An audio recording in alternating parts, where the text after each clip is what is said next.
Alors, à Vénissieux, on a 260 personnes en formation longue professionnelle, hein, une partie sous statut d'étudiant et puis la grande majorité sous le statut de stagiaire de la formation professionnelle, pour des formations qui vont du niveau 1, donc Bac plus 5 à peu près, au niveau 3.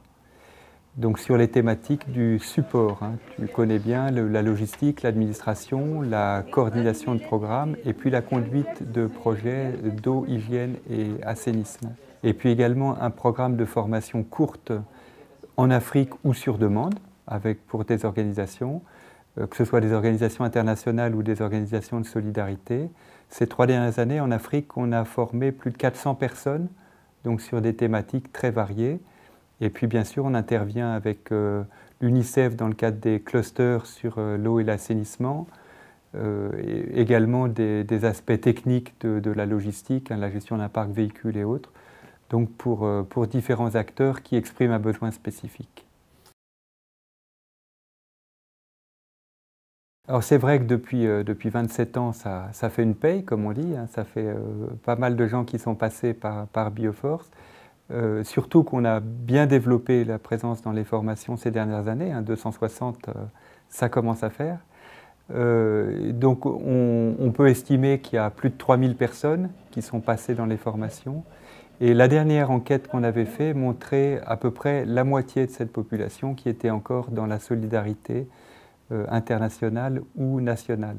C'est vrai que l'histoire de Bioforce qui consiste à créer du lien finalement entre le concept et la réalisation, c'est-à-dire offrir aux spécialistes la capacité technique d'agir, ça veut dire de l'énergie, de la lumière pour le chirurgien qui opère, des réfrigérateurs pour les gens qui transportent des vaccins thermosensibles. Donc tout ça, ce sont des fonctions qui sont extrêmement importantes, souvent négligées, très transversales, qui parfois d'ailleurs n'est pas un atout pour les porter.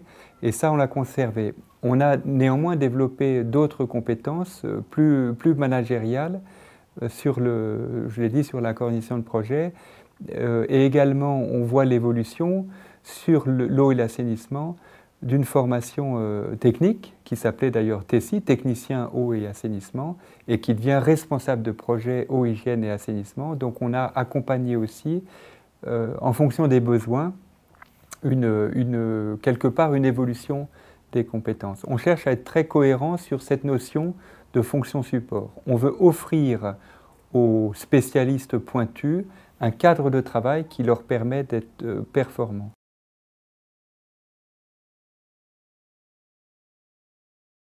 Oui, alors il y a la volonté de développer des programmes de formation, pourquoi pas sous la forme d'une école Bioforce dans des pays du Sud.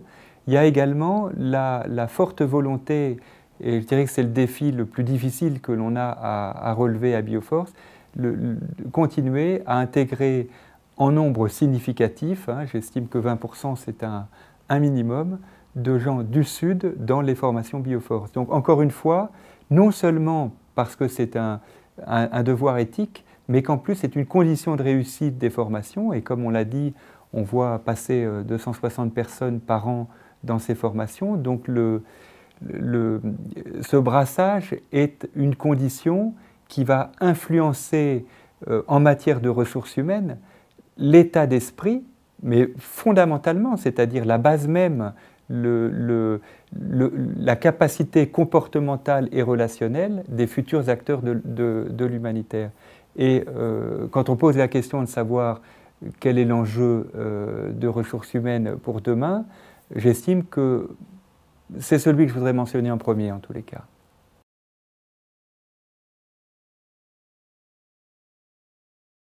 Quand on s'en souvient, Bioforce a été créé à partir de la vaccination contre la méningite africaine au Brésil en 1974, où on a vu l'importance de la logistique. Quelque part, on voit ainsi, sur cet exemple, qu'on fait le lien entre l'idée originale de Charles Mérieux et ce qu'on développe actuellement, qui ne sont pas tellement des idées nouvelles, mais des façons nouvelles de continuer l'héritage de Charles Mérieux.